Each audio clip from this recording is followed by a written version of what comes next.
नमस्कार। आज हम एक बहुत इंपॉर्टेंट टॉपिक पे बात करने जा रहे हैं। जैसा हमें सबको पता है कि हरियाणा में टीचर्स के सिलेक्शन के लिए एक टेस्ट को कंपलसरी किया हुआ है एचटेट का, जो अब आज से 5 या 6 दिन के बाद फर्स्ट वीक ऑफ जनवरी में कंडक्ट होने वाला है।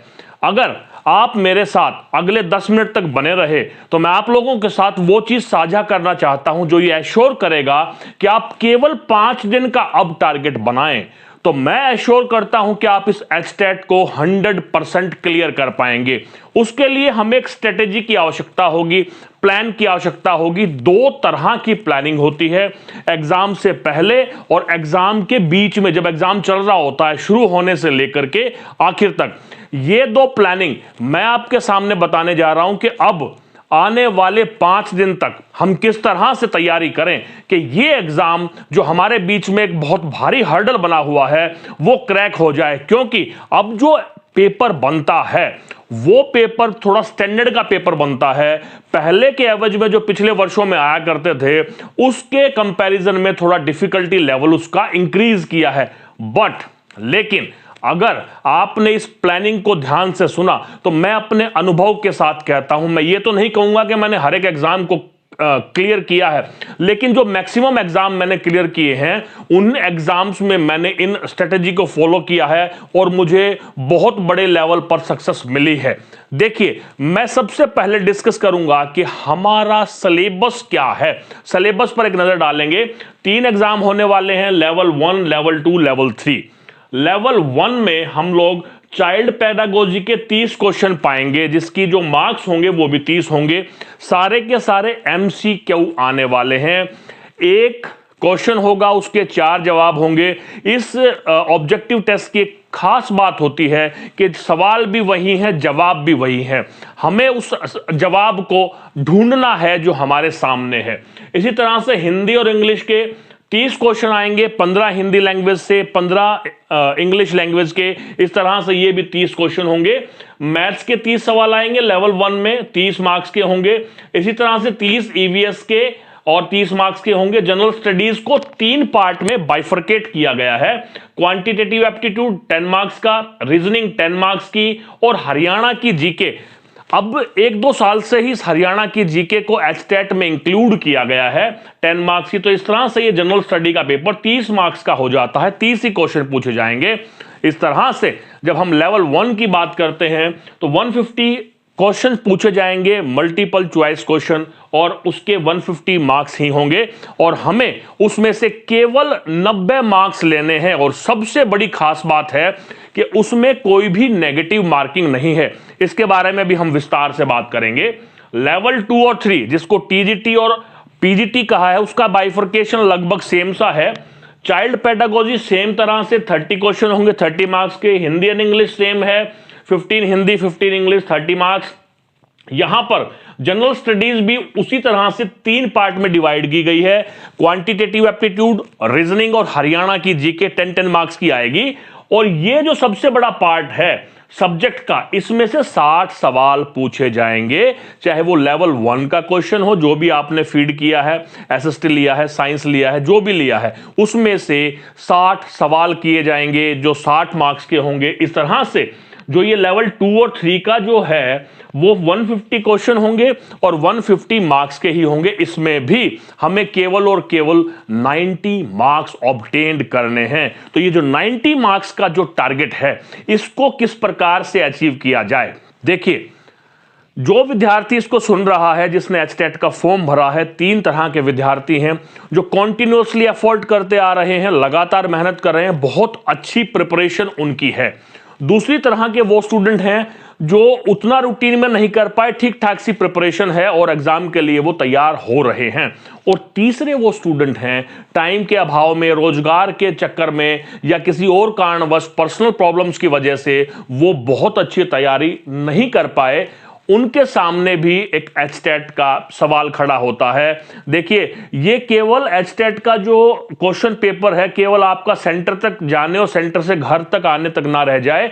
अब भी अगर आप 5 दिन लगातार इन 5 पॉइंट्स को फॉलो कर लेते हैं तो मैं फिर से एक बार एश्योर्ड करता हूं on the basis of my personal experience कि आप इजीली 90 मार्क्स को प्राप्त कर सकते हैं। देखिए कैसे।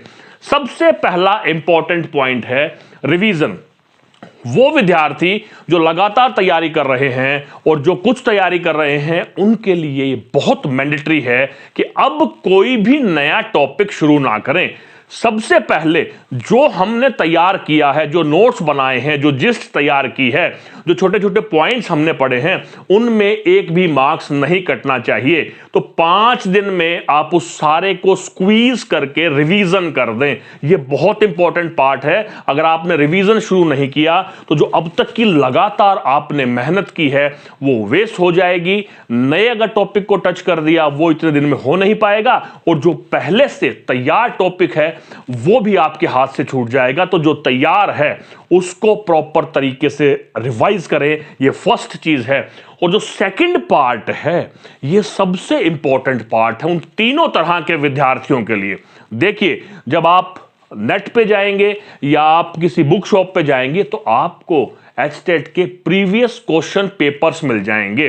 जितने भी प्रीवियस क्वेश्चन पेपर हैं उनमें आपको जरूर चेक करना पड़ेगा कि किस तरह से क्वेश्चंस आए हुए हैं और कैसे इनका आंसर देना है। खास करके जो ये 60 हैं, यहां पर मैं एक इंपॉर्टेंट बात बता दूं कि जो क्वेश्चन पेपर सेट करने वाले होते हैं हरियाणा गवर्नमेंट के या किसी भी गवर्नमेंट के या सेंट्रल गवर्नमेंट के, ऑलमोस्ट फिक्स होते हैं।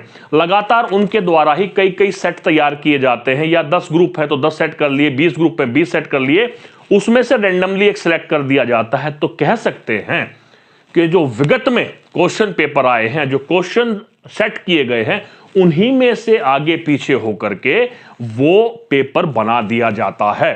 और एक जो प्रेफरेंस होती है, मान लो मैं हूं, मुझे लगता है कि मुगल काल इंपॉर्टेंट है तो मैं उसी में से सवाल बनाऊंगा, मैं हिस्ट्री की बात कर रहा हूं, तो ये सबसे महत्वपूर्ण सवाल है।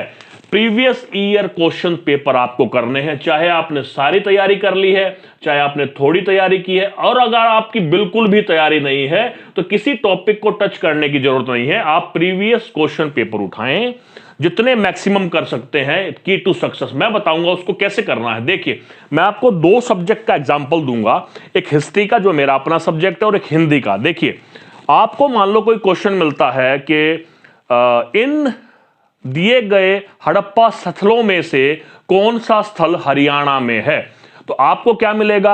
आपको उसमें से मिलेगा, मान लेते हैं हड़प्पा मिल गया, मोहनजोदड़ो मिल गया, मीठातल मिल गया और एक रोपड़ मिल गया। तो अब आपने देख लिया कि जो हड़प्पा से एक सवाल आया हुआ है, अब आपको क्या करना है? क्वेश्चन तो आपको मिल गया क्वेश्चन पेपर से। अब आप जब नेट पर जाओगे, आप यूट्यूब पर जाओगे, तो आप उसमें डालेंगे कि best 50 questions of Harappa civilization. तो आप हड़प्पा जो सिविलाइजेशन है, सभ्यता है, उससे संबंधित 50 जो टॉप के क्वेश्चंस हैं वो आप कर लेंगे, तो आपका 1, 2, 3 क्वेश्चन उसमें से टिक हो जाएगा। इसी तरह से मान लेते हैं कि मुगल काल का कोई क्वेश्चन आया हुआ है, हम मान लेते हैं कि ताजमहल से संबंधित कोई क्वेश्चन है, या जो बिल्डिंग्स, मॉन्यूमेंट्स जो इन्होंने मुगल सम्राट ने बनवाई थी, मुगल एम्पियर्स ने बनवाई थी, उनमें से कोई सवाल आया हुआ है, तो आप यूट्यूब पे अगेन फिर जाकर के टिक कर सकते हैं कि जितने भी मॉन्यूमेंट्स मुगल्स ने बनवाए हैं उनसे रिलेटेड क्वेश्चंस आप निकाल सकते हैं। और इस तरह से तैयारी करेंगे तो आपका इजीली पकड़ हो जाएगी। ठीक इसी तरह से मान लेते हैं हिंदी का पेपर है, 60 सवाल आपके हिंदी में से आने हैं। आपने देखा कि हिंदी में से समास में से कोई सवाल पूछा गया है, तो आप समास का टॉपिक एक बार फिर से रिवाइज कर दें। आपने देखा कि अनुप्रास का कोई है तो आप उसका कर लें, मतलब अलंकार का कर लें। इसी तरह से मान लेते हैं कि प्रेमचंद से संबंधित कोई सवाल आया हुआ है, तो अब वो सवाल तो करना ही करना है जो पेपर में दिया हुआ है, उसके साथ साथ प्रेमचंद से संबंधित जितने भी सवाल हैं वो कर लें। कहां पैदा हुए, कितनी रचनाएं करी, ये सारी चीजें। उससे क्या होगा कि जो पेपर सेट करने वाला होता है, भले ही क्वेश्चन वो डिफरेंट कर दे, लेकिन उसका जो प्रेफरेंसेस है, जो उसकी लाइकिंग है, जो उसके हिसाब से इंपॉर्टेंट क्वेश्चन है, वो उसको फिर से रिपीट करेगा। और मैं श्योर करता हूं कि ये जो है 100% सक्सेस का बड़ा बेहतरीन फॉर्मूला है। आप इन 5 दिनों में जो रिवीजन करना है और पेपर करने हैं, इनके अलावा आप कुछ भी ना करें। और पेपर करते समय जो स्ट्रेटेजी मैंने बताई है उसको आप जरूर फॉलो करें। देखिए, ड्यूरिंग एग्जाम अब आपकी तैयारी हो गई, आपका जिस भी तारीख को पेपर है, 1 को, 2 को, 3 जनवरी को, आप क्या करेंगे, बिल्कुल कूलली एंड कामली वहां पर बैठ जाएंगे। आपके पास क्वेश्चन पेपर आएगा, आप ईश्वर का नाम लेते हुए उसको ओपन करेंगे। ओपन करने के बाद यह बात बहुत इंपॉर्टेंट है कि भाई कोई हरी नहीं है। मैं आपको बता दूं कि 150 क्वेश्चंस होंगे, 2.5 आवर का आपके पास टाइम होगा। और जो ये 150 क्वेश्चन है, इसमें से बहुत सारे सवाल ऐसे होंगे जो 5-5, 10-10 सेकंड में आपसे हो जाएंगे। भाई सवाल दिया हुआ है, जवाब दिया हुआ है, जल्दी किस बात की। तो सबसे पहले ये बात देख लें, बिल्कुल जल्दबाजी नहीं करनी है। 2.5 घंटे का समय बहुत ज्यादा होता है। एक एक क्वेश्चन इंपॉर्टेंट है। अगर एक क्वेश्चन भी आपका गलत हो जाता है, उसकी इंपॉर्टेंस आप उस स्टूडेंट से पूछें जिसके 89 मार्क्स आए थे और वो 1 नंबर से एचटेट पास करने से रह गया। तो बहुत ही कंसंट्रेशन से आपको क्वेश्चन पढ़ना है। Read the every question very carefully. और जो जो क्वेश्चन आते हैं, ये उसके दौरान है, एग्जाम के दौरान जो भी आपको क्वेश्चन फर्स्ट इंस्टांस में आ गया, पहले इंस्टांस में, मान लेते हैं कि कोई क्वेश्चन आ जाता है कि मुगल बाबर जो है, या पानीपत की प्रथम लड़ाई कब हुई, आपने सीधा सीधा 1526 आ गया, आपको पता है, बिल्कुल आराम से पता है। वहां भी जल्दबाजी नहीं करनी। कई बार क्वेश्चन को घुमा करके पूछा जाता है और हम ओवर कॉन्फिडेंट होकर के उस क्वेश्चन को गलत कर देते हैं।